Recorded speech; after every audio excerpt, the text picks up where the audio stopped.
যে সমস্ত জায়গায় সংস্কারে আমরা একমত হয়েছি সেটার আলোকে আইনের মাধ্যমে আগামী নির্বাচন হতে হবে।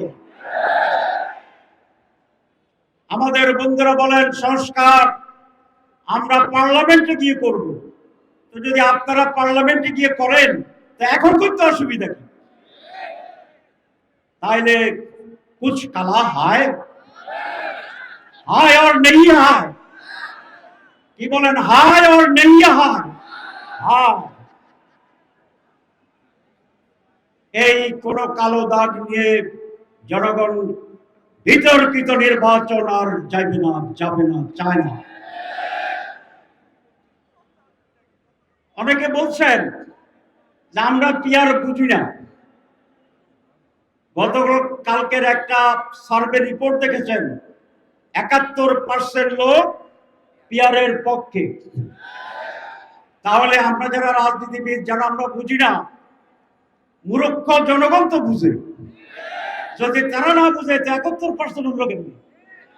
তাহলে আপনি বুঝেন না এটা ঠিক, না আপনি বুঝেও বুঝেন না কোনটা ঠিক? আমরা বলছি যে আমরা গণতন্ত্রের পক্ষে। তো গণতন্ত্র হচ্ছে মেজরিটি মাস্ট বি গ্যারান্টেড, হচ্ছে গণতন্ত্র। 71% লোক কি মেজরিটি না মাইনরিটি?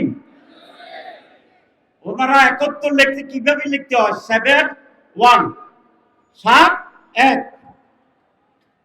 চশমার কারণে একটু উল্টা দেখছে 17। 71কে 17 দেখা যায়নি? যায় যায়, আপনারা গেলে পড়েনি। আমি মাঝে মধ্যে উল্টা দেখি।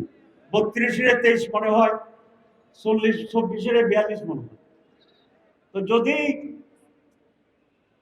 71% লোক যদি পিয়ার চান, তাহলে আপনাদের বিরুদ্ধে করার কি অধিকার আছে?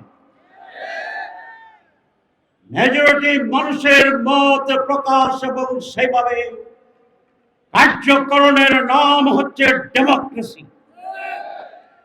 যারা মুখে বলে ডেমোক্রেসি, বৃহত্তর জনগণের মতকে গুরুত্ব দিতে চায় না, তাদের ব্যাপারে বলা যায় মুখ মে শেখ ফরিদ, বগল মে, ওটা আপনারা জানেন।